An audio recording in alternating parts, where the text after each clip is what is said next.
ஹல்லேலூயா. இந்த செப்டம்பர் மாதத்துக்கு கடந்து சென்ற செப்டம்பர் மாதத்துக்காக நம்ம இருந்த இடத்துலேருந்து அப்படியே நம்ம நன்றி சொல்ல போகிறோம். ஏன்னா இந்த மாதத்தை நமக்கு அழகாய் தேவன் கண்மணி போல பாதுகாத்து அநேக காரியங்கள் நமக்கு எதிராய் வந்தாலும் அந்த காரியத்தில் எல்லாவற்றிலும் தேவன் நம்மை விடுவித்து தப்புவித்து எல்லா பிரச்சனைகள் எல்லா போராட்டங்கள் எல்லா சூழ்நிலைகளிலும் தேவன் இந்த நிமிஷத்தில் இந்த புது மாதத்தில் அக்டோபர் மாதத்தில் நன்றி சொல்லும்படியாய் வைத்திருக்கிறாரு. ஒரு நிமிஷமாவது நம்ம எல்லாரும் இருந்த இடத்த எங்கெல்லாம் இருக்கிறீங்களோ இதை பார்த்து கொண்டிருக்கிற தேவ பிள்ளைகள் மனதார நம்ம இந்த செப்டம்பர் மாதத்துக்கு நன்றி சொல்லும் பொழுது இந்த அக்டோபர் மாதம் நமக்கு ஒரு வெற்றியின் மாதமாய் எத்தனை கண்ணிகள் எத்தனை காரியங்கள் நமக்கு விரோதமாய் எழும்பினாலும் உனக்கு விரோதமாய் எழும்புகிற சத்ருவை நான் 7 வழியாக துரத்துவேன் கர்த்தர் சொல்லியிருக்கிறாரு.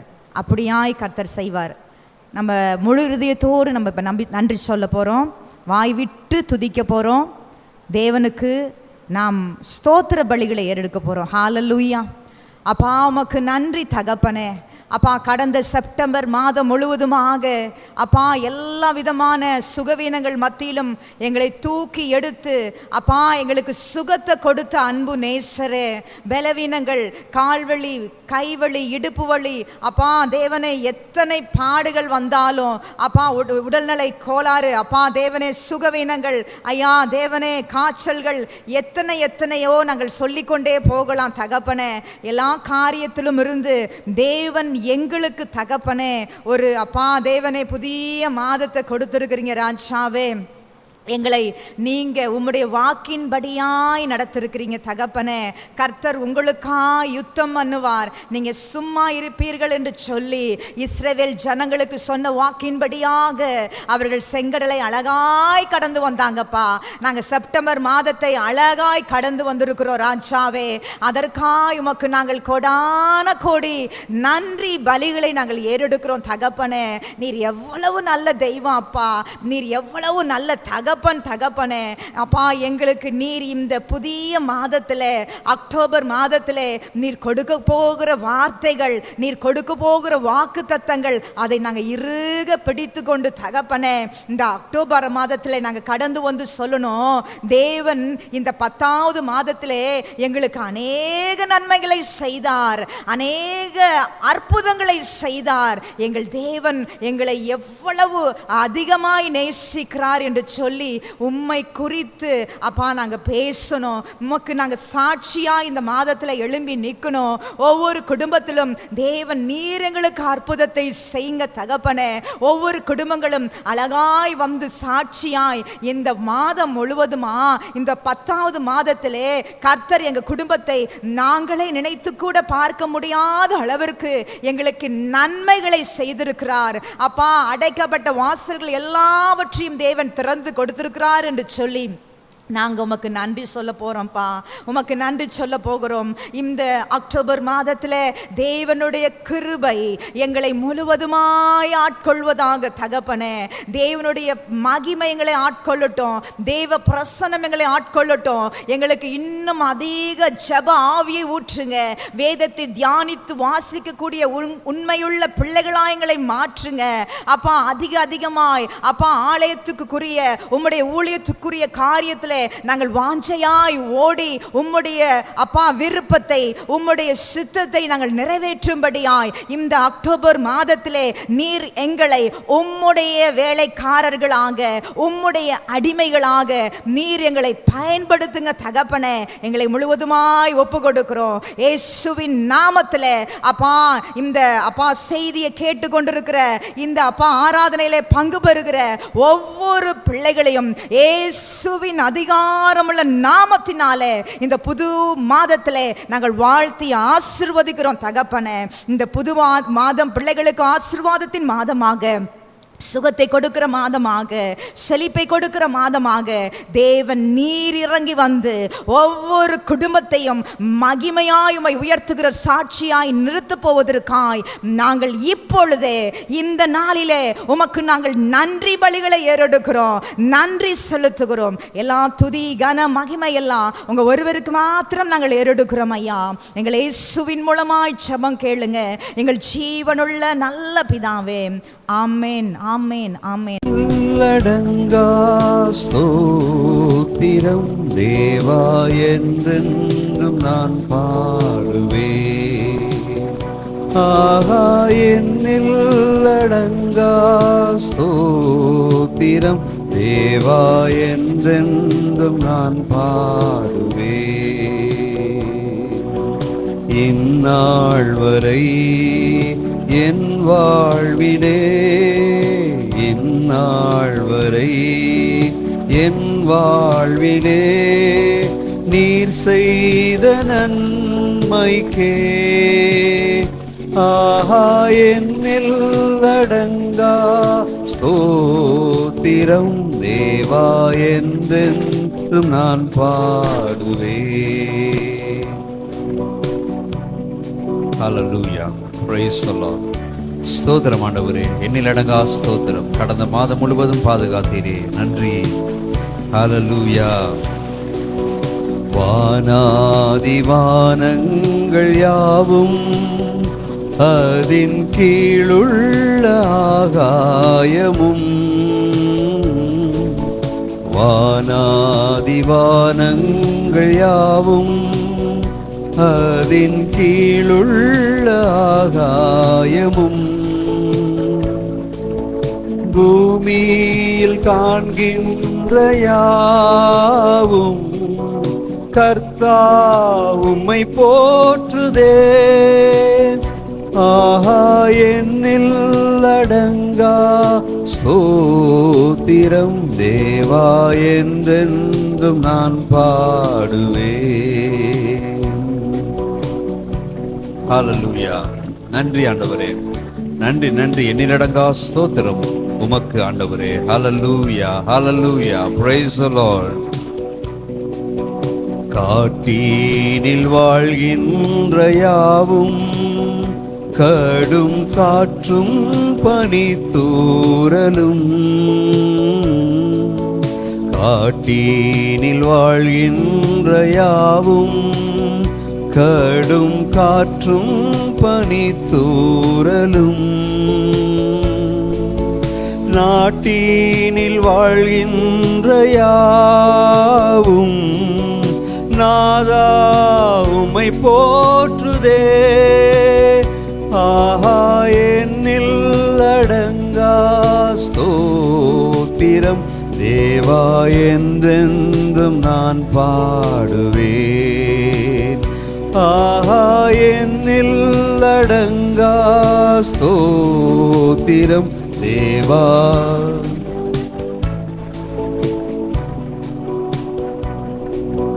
நீரினில் வாழ்கின்ற யாவும் இந்த நிலத்தின் ஜீவராசியும், நீரினில் வாழ்கின்ற யாவும் இந்த நிலத்தின் ஜீவராசியும், பாரினில் பறக்கின்ற யாவும் பரனே உம்மை போற்றுதே. ஆஹா என்னில் அடங்கா ஸ்தோத்திரம் தேவா என்றென்றும் நான் பாடுவேன். ஆகா என்னில் அடங்கா ஸ்தோத்திரம் தேவா என்றென்றும் நான் பாடுவேன். வால வயதுள்ளோனோரோ மிகும் வயதால் முதிர்ந்தோர்களும், வால வயதுள்ளோனோரோ மிகும் வயதால் முதிர்ந்தோர்களும், பாலகர் தம் வாயினாலும் பாடி உம்மை போற்றுவாரே. ஆஹா என்னில் அடங்கா ஸ்தோத்திரம் தேவா என்றென்றும். ஹல்லேலூயா. என்னில் அடங்கா ஸ்தோத்திரம் தேவா என்றென்றும் நான் பாடுவேன். ஓ ஹல்லேலூயா, we praise you Lord. ஒருவராய் பெரிய அதிசயங்கள் செய்கிற தேவனே உமக்கு ஸ்தோத்திரம். ஹல்லேலூயா, ஹல்லேலூயா, ஹல்லேலூயா. கடந்த மாதம் முழுவதும் எங்களை பாதுகாத்து ஆண்டவரே ஒரு புதிய மாதத்தை எங்களுக்கு கொடுத்தீங்களே, உமக்கு நன்றி, நன்றி, நன்றி. இந்த நாளிலே ஆண்டவரே கர்த்தாவே, இந்த வேளையிலே உம்முடைய பாதத்திலே வந்து நிற்கிறோம் அப்பா. ஆண்டவரே, யார் யாரெல்லாம் உம்மை நோக்கி பார்க்கிறார்களோ, ஆண்டவரே உம்மை ஆராதிக்கிறார்களோ, அவர்கள் மத்தியிலே கர்த்தர் நீங்கள் இந்த வேளையிலே கடந்து வரும்படியாய் ஜெபிக்கிறோம். அவருடைய தேவைகளை எல்லாம் சந்திக்கும்படியாய் ஜெபிக்கிறோம். ஆண்டவரே, செப்டம்பர் மாதம் ஆண்டவரே எங்களை முழுமையாய் பாதுகாத்தீரே, அது எல்லாவற்றிற்கும் நன்றி செலுத்துகிறோம். ஆண்டவரே, ஆண்டவரே வருகிற புதிய மாதம், இந்த அக்டோபர் மாதம் எங்களுக்கு ஒரு ஆசீர்வாதமான மாதமாய் அமையும்படியாய் உம்முடைய பாதத்தில் ஓடி வந்திருக்கிறோம். கடந்த மாதம் முழுவதும் ஆண்டவரே எங்களை கண்ணின் மணி போல் பாதுகாத்து எங்களுடைய தேவைகளை எல்லாம் சந்தித்து சுகம் கொடுத்தீங்க, பலன் கொடுத்தீங்க, ஜீவனை கொடுத்தீங்க. அது எல்லாவற்றிற்கும் நன்றி செலுத்துகிறோம். புதிய மாதத்தில் ஆண்டவரே எங்களுக்கென்று வைக்கப்பட்ட அநேக ஆசீர்வாதங்கள் உண்டு. ஆண்டவரே, ஒரு ஆசீர்வாதத்தை கூட ஆண்டவரே இந்த மக்கள் இழந்து போகாதபடிக்கு எல்லா ஆசீர்வாதங்களையும் சுதந்திரித்துக் கொள்ள ஆண்டவரே கர்த்தாவே எங்களோடு கிருபை செய்யும்படியாய் ஜெபிக்கிறோம். எங்களை வழி நடத்தும்படியாய் ஜெபிக்கிறோம். நான் உனக்கு முன்னே போய் கோணலானவைகளை செவை பண்ணுவேன் சொன்ன தேவன் ஆண்டவரே இந்த மாதத்தில் எங்களுக்கு முன்னாக சென்று ஆண்டவரே கோணலானவைகளை செவையாக்கும்படியாய் ஜெபிக்கிறோம். Hallelujah, hallelujah. Praise the Lord, praise the Lord. நன்றி, நன்றி, நன்றி ஆண்டவரே. ஸ்தோத்திரம், ஸ்தோத்திரம், ஸ்தோத்திரம் ஆண்டவரே, உமக்கு நன்றி செலுத்துகிறோம். ஹல்லேலூயா, ஹல்லேலூயா. ஸ்தோத்திரம் தேவா என்றென்றும் நான் பாடுவேன். ஆகா என்னில் அடங்கா ஸ்தோத்திரம் தேவா என்றென்றும் நான் பாடுவேன். சொல்லலாமா? என்னில் அடங்கா ஸ்தோத்திரம் தேவா என்றென்றும் நான் பாடுவேன். ஆஹா என்னில் அடங்கா ஸ்தோத்திரம் தேவா என்றென்றும் நான் பாடுவேன்.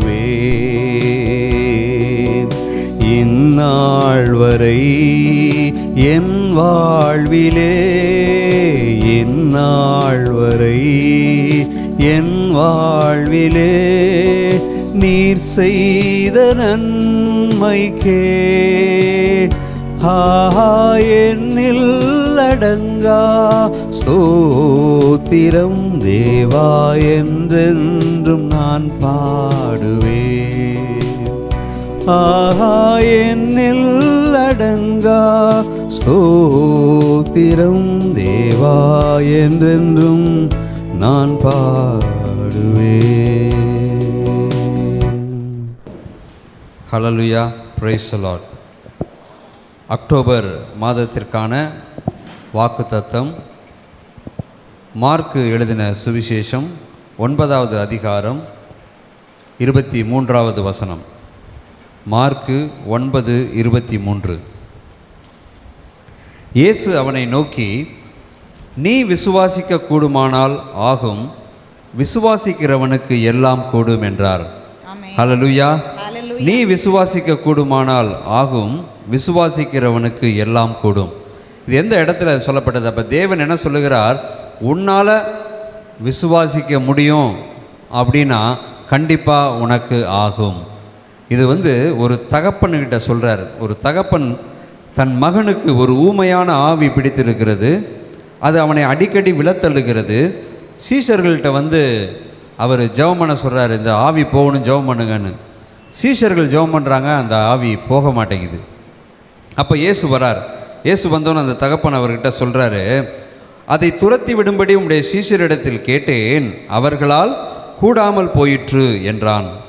அவர் பிரதியுத்தரமாக, விசுவாசம் இல்லாத சந்ததியே. அப்போ ஏன் அந்த இடத்துல ஊமையான ஆவி அவனை விட்டு போக முடியல அப்படின்னா, அந்த இடத்துல விசுவாசம் இல்லை. என்னதான் சீஷர்களாக இருந்தாலும் யாராக இருந்தாலும் சரி, ஊழியக்காரராக இருந்தாலும் முதலாவது அவருக்கு என்ன செய்யணும்? விசுவாசம் இருக்க வேண்டும். அதை பார்த்து கடிந்து கொள்ளுகிறார். எதுவரைக்கும் நான் உங்களோடு இருப்பேன், எதுவரைக்கும் உங்களிடத்தில் பொறுமையாய் இருப்பேன். அப்போ விசுவாசம் இல்லை அப்படின்னா தேவனுக்கு கோபம் வருகிறது.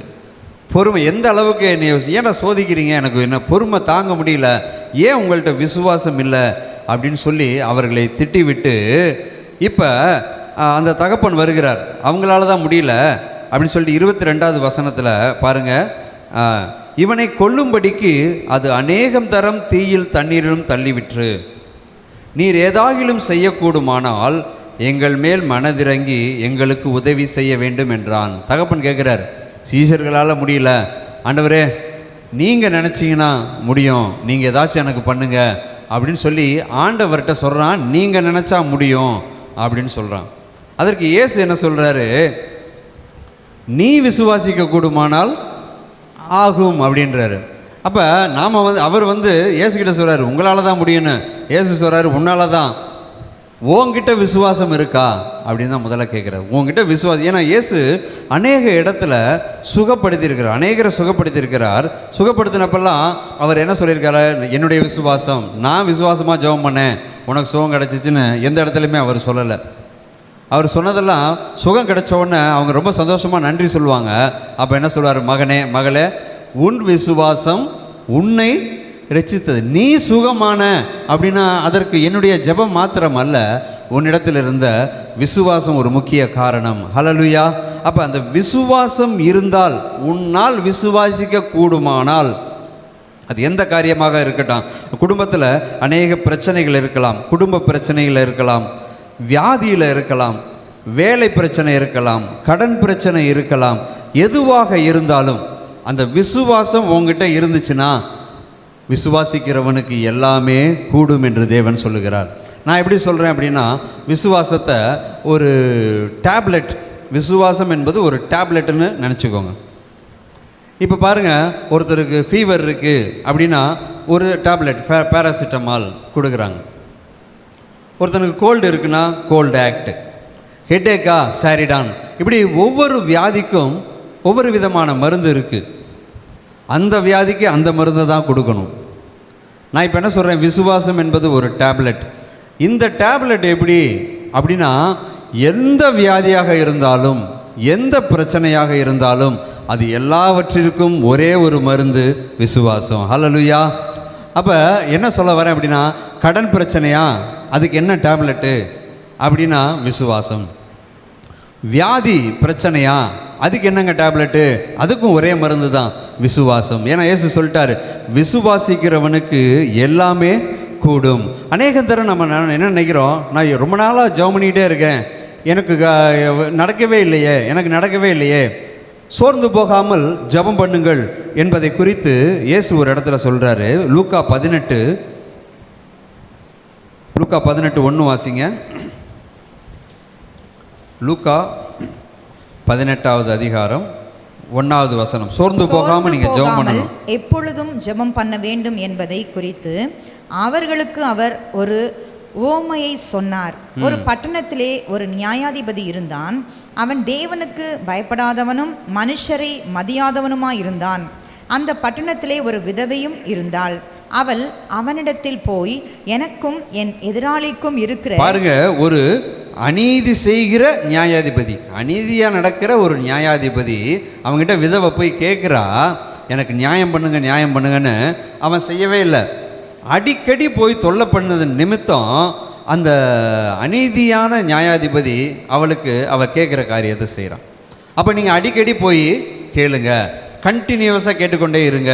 நான் கூட அப்படி தான் நினச்சேன். ஆனால் இந்த ஒரு எக்ஸாம்பிள் சொல்லி முடிக்கிற கடைசி 8வது வசனத்தில் பாருங்களேன், சீக்கிரத்திலே அவர்களுக்கு நியாயம் செய்வார் என்று உங்களுக்கு சொல்லுகிறேன். கண்டிப்பா அந்த அநீதியான நியாயாதிபதி கண்டிப்பா அவளுக்கு நியாயம் செய்வான். ஏன்னா அடிக்கடி போய் தொல்லை பண்றா, கண்டிப்பா அவன் செய்வான் அப்படின்னு சொல்லிட்டு ஒரே ஒரு இது சொல்றாரு பாருங்க. அடுத்து, ஆகிலும் மனுஷகுமாரன் வரும்போது பூமியிலே விசுவாசத்தை காண்பாரோ என்றார். பாருங்க, இவ்வளவு சொல்லிட்டு நீ ஜெபம் பண்ணு, கண்டினியூஸா பண்ணு. ஆனாலும் மனுஷகுமாரன் எதை பார்க்கிறாராம்? அந்த விசுவாசத்தை. அப்ப கண்டினியூஸா நம்ம ஜெபம் பண்ணியும் நம்ம கிட்ட விசுவாசம் இல்லைன்னா அந்த காரியத்துல ஒரு விடுதலையே வராது. நமக்கெல்லாம் என்ன பேரு? விசுவாசி. விசுவாசி விசுவாசின்னு சொல்றோம். விசுவாசி அப்படின்னாலே விசுவாசம் இருக்க வேண்டும். நம்ம பேரில் இருக்கிற விசுவாசம் நம்ம உள்ளத்தில் கண்டிப்பாக இருக்க வேணும். அப்போ விசுவாசம் இல்லாமல் தேவனுக்கு பிரியமால் இருப்பது கூடாத காரியம். இப்போ விசுவாசம் இருந்தால் மாத்திரமே நம்முடைய காரியங்கள் எல்லாமே வாய்க்க பண்ணும். திருப்பி இன்னொரு சொல்கிறேன், விசுவாசம் என்பதை நீங்கள் ஒரு ஆதார் கார்டு மாதிரி கூட நினச்சிக்கலாம். திங்க் பண்ணி பார்த்துக்கோங்க. ஆதார் கார்டு தான் விசுவாசம். ஒரு பேங்க்கில் போய் அக்கௌண்ட் ஓப்பன் பண்ண போகிறோம், எல்லாத்தையும் சப்மிட் பண்ணிடுறோம். அக்கௌண்ட் ஓப்பன் பண்ண ரெடியாக வராரு மேனேஜர், கொடுக்கறதுக்கு எல்லாமே அக்கௌண்ட் ஓப்பன் பண்ணி கொடுக்கறதுக்கு ரெடியாக வராரு. வந்து பார்த்தா அங்கே என்ன இல்லை? ஆதார் கார்டு இல்லை. அப்போ என்ன சொல்லுவார்? போய் ஆதார் கார்டை எடுத்துகிட்டு வாங்க. அடுத்த நாள் வரும், அதே பெட்டிஷனை போடுறோம், ஆண்டவரே எனக்கு செய்யுங்க செய்யுங்க செய்யுங்க. ஆண்டவர் செய்யலான்னு வராரு. வந்து பார்த்தா விசுவாசம் என்கிற ஆதார் கார்டு அங்கே இல்லை. போயிட்டு வாங்க, திருப்பி வாங்க, திருப்பி நீங்கள் எத்தனை முறை அலைந்தாலும் உங்களால் பேங்க்கில் அக்கௌண்ட் ஓப்பன் பண்ணவே முடியாது. அதுக்கு சட்டத்தில் இடமும் கிடையாது. ஹல்லேலூயா. அப்போ நான் அக்கௌண்ட் ஓப்பன் பண்ணணும், என் வாழ்க்கையில் இது நடக்கணும் அப்படின்னா அதோடைய பேசிக்கே என்ன அப்படின்னா எல்லாமே சப்மிட் பண்ணாலும் சரி, எவ்வளவு முறை உபவாசம் இருந்தாலும், எவ்வளவு முறை நாம் ஜெபித்தாலும் அதற்கு ஒரு மெயினான ஒரு காரியம் என்பது ஒன்று இருக்குது. அது என்ன அப்படின்னா அந்த விசுவாசம். ஹல்லேலூயா. அந்த விசுவாசம் இல்லை என்றால், எல்லாரும் தானே விசுவாசிக்கிறாங்க, எல்லாரும் தானே விசுவாசிக்கிறாங்க, நானும் விசுவாசிக்கிறேன்னு சொல்கிறோம். ஆனால் அந்த எந்த அளவு ஒவ்வொருத்தர்ட்டையும் ஒவ்வொரு விதமான விசுவாசம் இருக்குது. பாருங்கள், ஒரு பெரும்பாடு உள்ள ஸ்திரீ என்ன நினைக்கிறா? இயேசுவிட்ட போய் ஜெபம் பண்ணிக்க முடியாது, நம்ம அவளுடைய ட்ரெஸ்ஸை தொட்டாலே நமக்கு சுகம் கிடைக்கும்னு அவளுக்கு ஒரு வித்தியாசமான விசுவாசம். அப்போ ஒவ்வொருத்தருக்கும் ஒவ்வொரு விதமான விசுவாசம். அப்போ உங்கள்கிட்ட விசுவாசம் எப்படி இருக்கிறது? விசுவாசத்தை நான் இன்னும் வளர்க்கணும் வேண்டும் ஆண்டவரே அப்படின்னு நீங்கள் நினச்சிங்கன்னா அதுக்கும் ஒரு காரியம் சொல்லுகிறார். விசுவாசம் எதனால் வருது அப்படின்னா கேள்வியினாலே வருகிறது. விசுவாசம் எது வருது? கேட்டா மாத்திரம்தான் விசுவாசமே வரும். அதிக வசனங்களை கேட்கணும், அதிகமாக இயேசுவினுடைய பாடல்களை கேட்கணும். அது மாத்திரமல்ல, நீங்களே வசனத்தை சொல்லணும், சொல்லி சொல்லி உங்கள் காதே அந்த வசனத்தை கேட்கணும். ஹல்லேலூயா. அப்போ கேள்வியினாலே வரும். விசுவாசித்து அதை அறிக்கையிட வேண்டும். விசுவாச அறிக்கை மனசுக்குள்ளே சொல்கிறதில்ல, நம்ம கொஞ்சம் வாயை திறந்து நம்ம காதுக்கே நம்ம சொல்கிறது கேட்கணும். ஹல்லேலூயா. அந்த அளவுக்கு அந்த வார்த்தையை சொல்லும் பொழுது காது கேட்கும். அகைன் வார்த்தையை சொல்கிறோம், சொல்லிக்கொண்டே அடிக்கடி சொல்லும் பொழுது அந்த வார்த்தை நம்முடைய காதில் விழுந்து அப்போ விசுவாசம் கேள்வியினாலே வரும். எதுவுமே இல்லையா? வசனத்தை சொல்லி சொல்லி நம்ம காதுபட நம்ம அதை கேட்கும் பொழுது கர்த்தர் நிச்சயமாய் நம்முடைய விசுவாசத்தை வர்த்திக்க பண்ணுவார். ஹல்லேலூயா. ஸ்தோத்திரம் ஆண்டவரே. அநேக நேரத்தில் நாம் என்ன நினைக்கிறோம் அப்படின்னா, ஆண்டவரே என் வாழ்க்கையில் எனக்கு மட்டும்தான் ஆண்டவரே இப்படிப்பட்ட பிரச்சனை, மற்றவங்களாம் நல்லா தான் இருக்கிறாங்க, எனக்கு தான் பிரச்சனை அப்படின்னு சொல்லி ஒவ்வொருத்தருக்கும் ஒவ்வொரு விதமான பிரச்சனை இருக்குது. ஆனால் எல்லாருமே எனக்கு மாத்திரம் ஏன் இப்படி நடக்கிறது அப்படின்னு தான் கொஸ்டின் கேட்குறாங்க. பாருங்கள், இந்த உலகத்தில் தேவன் ஒவ்வொருவரையும், எல்லா மனிதனையும் ஒரே நோக்கத்திற்காக படைக்கவில்லை. ஒவ்வொரு மனிதனையும் அவர் ஒரு நோக்கத்திற்காக படைத்திருக்கிறார். அந்த நோக்கத்தை அவன் வாழ்விலே நிறைவேற்ற வேண்டும் என்றால் அவனை இந்தந்த பாதையில் தான் வழி நடத்திட்டு போகணும்னு அவருக்கு தான் தெரியும். அதனால தான் எல்லாருக்கும் ஒரே மாதிரியான பாதை கிடையாது. எல்லாருக்கும் டிஃப்ரெண்டான பாதை, டிஃப்ரெண்டான கஷ்டங்கள், வேதனைகள், துன்பங்கள். இது எல்லாமே எதுக்கு அப்படின்னா அவருடைய நோக்கத்தை நம்முடைய வாழ்வில் நிறைவேற்றுவதற்காக தேவன் கொடுக்கிற டிஃப்ரெண்ட்டான ஒரு பாதை. எல்லார் பாதையும் சேமாக இருக்காது. பாருங்கள், ட்ரிச்சிக்கு போகிறவங்க அது ஒரு மாதிரி போவாங்க, பஸ்ஸில் போகிறவங்க பஸ்ஸில் போகணும். அதே இங்கேருந்து ஸ்ரீலங்கா போகிறீங்க அப்படின்னா போட்டில் போகணும். அந்த எக்ஸ்பீரியன்ஸும் இந்த எக்ஸ்பீரியன்ஸ் ஒன்றும் கிடையாது. அது இப்படியே ஆடி ஆடி போகும், தண்ணிக்குள்ளெல்லாம் போகும், ஒரு மாதிரியாக இருக்கும், டிஃப்ரெண்ட் எக்ஸ்பீரியன்ஸாக இருக்கும். பஸ்ஸில் போகிறது. இதே நீ யூஎஸ்ஏ போகணுன்னா ஃப்ளைட்டில் போவீங்க, அப்படியே செங்குத்தாக மேலே போகும். ஆண்டவரே என் வாழ்க்கை இப்படியே செங்குத்தாக மேலே போகுதுன்னா நீ போகிற இடம் யூஎஸ்ஏ. ஹல்லேலூயா. அப்போ பெரிய இடத்துக்கு போகும்போது அது வித்தியாசமாக தான் போகும். அவங்களுக்குள்ள எக்ஸ்பீரியன்ஸ் நமக்கு இருக்கும் அப்படின்றது அல்ல. ஆண்டவரே கர்த்தாவே, என்னுடைய வாழ்க்கையில் என்ன போராட்டங்கள் என்ன பிரச்சனை இருந்தாலும், அதான் சொல்கிறேன், நீங்கள் காரில் போனாலும் சரி, பஸ்ஸில் போனால், ட்ரெயினில் போனால், எதில் போனாலும் சரி, உங்கள் டெஸ்டினேஷனை நோக்கி போகணும் அப்படின்னா அதற்கு நமக்கு தேவையானது விசுவாசம். இன்றைக்கு நமக்கு தேவன் நம்மோடு கூட பேசுகிறார். மகனே மகளே, உங்கள்கிட்ட விசுவாசம் இருக்கா? உன்னிடத்தில் நம்ம பாருங்கள், என்ன ஜென்ரலாக எப்படி சொல்லுவாங்கன்னா, ball is in your court. அப்படின்னா என்ன அர்த்தம் அப்படின்னா, உங்கள் கையில் தான் ஆண்டவர் எல்லாம் இருக்குது அப்படின்னு சொன்னால், அவர் நம்மக்கிட்ட திருப்பி சொல்கிறாரு, என் கையில் இல்லை, உன் கையில் தான்ப்பா எல்லாமே இருக்குது. உன்னால் விசுவாசிக்க கூடுமானால், ஜென்ரலாக நம்ம சொல்லுவோம், விசுவாசிக்கிறவனுக்கு எல்லாம் கூடும், அதை மாத்திரம் சொல்லுவோம். ஆனால் தேவன் என்ன சொல்லுகிறார்? நீ விசுவாசிக்க கூடுமானால் ஆகும், விசுவாசிக்கிறவனுக்கு எல்லாமே கூடும். ஹல்லேலூயா. தேவன் கொடுத்த நல்ல வார்த்தைக்காய் நம்ம கண்களை மூடி, ஆண்டவரே நீர் கொடுத்த வார்த்தைக்காய் நன்றி என்று சொல்லுங்க. உன்னத தேவன் உன்னுடன் இருக்க உள்ளமே கலங்காதே. உன்னத தேவன் உன்னுடன் இருக்க உள்ளமே கலங்காதே. பாவத்தில் இருந்த உன்னை பரிசுத்தமாக்கினவர், பாவத்தில் இருந்த என்னை பரிசுத்தமாக்கினவர், தாழ்மையில் கிடந்த உன்னை, தாழ்மையில் கிடந்த என்னை தம் தயவால் தூக்கியவர், தம் தயவால் தூக்கியவர். உன்னத தேவன் உன்னுடன் இருக்க உள்ளமே கலங்காதே. உன்னத தேவன் உன்னுடன் இருக்க உள்ளமே. நோய்களை போக்கிடுவார் இயேசு, பேய்களை விரட்டிடுவார். நோய்களை நீக்கிடுவார் இயேசு, பேய்களை விரட்டிடுவார். கலங்காதே என் மகனே, கலங்காதே என் மகளே, இயேசு கண்ணீரை துடைத்திடுவார், உந்தன் கண்ணீரை துடைத்திடுவார். உன்னத தேவன் உன்னுடன் இருக்க உள்ளமே கலங்காதே.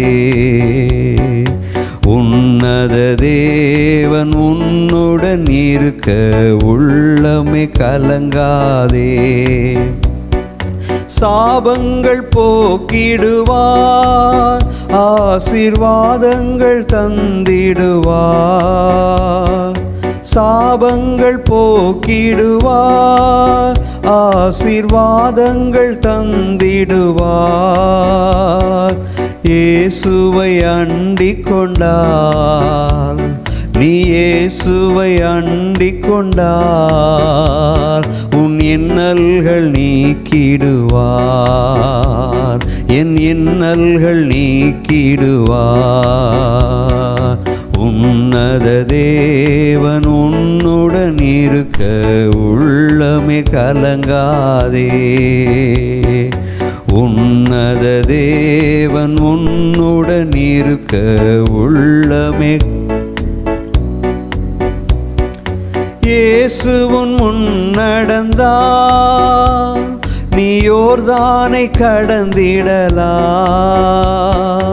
இயேசு உன் முன் நடந்தார், நீ யோர்தானை கடந்திடலாம். விசுவாசம் உனக்கு இருந்தால், விசுவாசம் எனக்கு இருந்தால், அந்த எரிகோவை தகர்த்திடலாம், அந்த எரிகோவை தகர்த்திட. ஆமென். Price the Lord. உன்னத தேவன் உன்னுடன் இருக்க உள்ளமே கலங்காதே. உன்னத தேவன் உன்னுடன் இருக்க உள்ளமே கலங்காதே. அவர் நல்லவரே, நன்மை செய்தவரே, ஆமென். Price the Lord. அவர் நல்லவரே, நன்மை செய்தவரே, நன்மைகள் குறையாதே. உன்னத தேவன் உன்னுடன் இருக்க உள்ளமே கலங்காதே. உன்னத தேவன் உன்னுடன் இருக்க உள்ளமே கலங்காதே.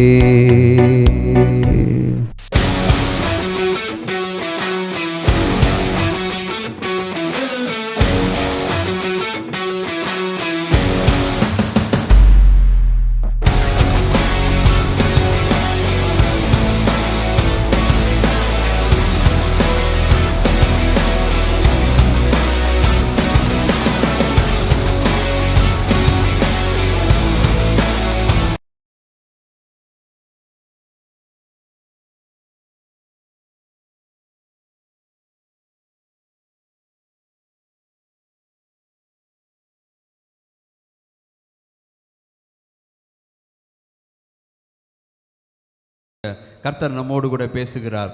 விசுவாசிக்கிறவனுக்கு எல்லாமே கூடும். மகனே மகளே, நீ விசுவாசித்தால் உன்னுடைய வாழ்க்கையில் ஆண்டவரே, இந்த மாதம் அக்டோபர் மாதத்தில் நாங்கள் ஆண்டவரை விசுவாசித்து அநேக காரியங்களை பெற்றுக்கொள்ள போகிறோம். என்னென்ன தடை எங்கள் வாழ்க்கையில் இருக்கோ ஆண்டவரே, என்னென்ன ஆசீர்வாதங்களை இந்த மாதத்தில் நாங்கள் பெற வேண்டுமோ எல்லாவற்றையும் பெறுவதற்கு ஒரே ஒரு ஆண்டவரே கர்த்தாவே, அந்த ட்ரம்ப் கார்டு ஆண்டவரே கர்த்தாவே, ஒரே ஒரு கார்டு எங்களுக்கு கொடுத்துருக்கீங்க, விசுவாசம். அந்த விசுவாசத்தை நாங்கள் அறிக்கையிட்டு ஆண்டவரே இந்த மாதத்தில் அநேக ஆசீர்வாதங்களை பெற்றுக்கொண்டு ஆண்டவரே வருகிற மாதத்தில் வந்து சாட்சி சொல்ல கர்த்தர் நீ கிருபை திரும்படியாய் செபிக்கிறோம். ஆண்டவரே கர்த்தாவே, இந்த வேளையிலே பார்த்து கொண்டிருக்க ஒவ்வொரு நபருக்காக வருகிறோம். என்ன வேதனைகள், என்ன பிரச்சனைகள், கண்ணீர்கள், கவலைகள் எதுவாக இருந்தாலும், வியாதிகள் இருந்தாலும், இது எல்லாவற்றிற்கும் ஆண்டவரே ஒரே ஒரு மருந்து, உன்னுடைய விசுவாசம். எங்களோடு பேசுனீங்கப்பா, அதற்காக நன்றி செலுத்துகிறோம். நாங்கள் விசுவாசித்து நடக்கிறோம். காணப்படாதவைகளை நம்புவதும் விசுவாசிப்பதும் தான் விசுவாசம் சொல்லியிருக்கீங்க. ஆண்டவரே கர்த்தாவே, எங்களுடைய வாழ்க்கையில் ஆண்டவரே நாங்கள் காண முடியாத காரியங்கள், எட்ட முடியாத காரியங்கள், இம்பாசிபிளான காரியங்கள் அநேகம் இருக்கலாம். அதெல்லாம் எங்களுக்கு முடியாது என்பது தெரியும். ஆனாலும் அவைகளை நாங்கள் விசுவாசித்து சுதந்திரித்துக் கொள்வோம். ஆண்டவரே கர்த்தாவே, நீர் கொடுத்த நல்ல வார்த்தைக்காக நன்றி செலுத்துகிறோம். இந்த மாதம் முழுவதும் எங்களுக்கு ஆசீர்வாதமாய் அமைய கர்த்தர் நீர் கிருபை தாரும். இயேசுவின் நாமத்தில் ஜெபிக்கிறோம் நல்ல பிதாவே, ஆமென். என் ஆத்மாவே கர்த்தரை ஸ்தோத்திரி, என் முழு உள்ளமேருடைய பரிசுத்த நாமத்தை ஸ்தோத்திரி. என் ஆத்மாவே கர்த்தரை ஸ்தோத்திரி, கர்த்தர் செய்த சகல உபகாரங்களையும் மறவாதே, ஆமென். நம்முடைய கர்த்தராகிய இயேசு கிறிஸ்துவினுடைய கிருபையும் பிதாவாகிய தேவனுடைய அன்பும் பரிசுத்த ஆவியானவருடைய அந்யோன்யம் ஐக்கியமும் நம் அனைவரோடும் கூட இன்றும் என்றும் சதா காலமும் தங்கி இருப்பதாக, ஆமென்.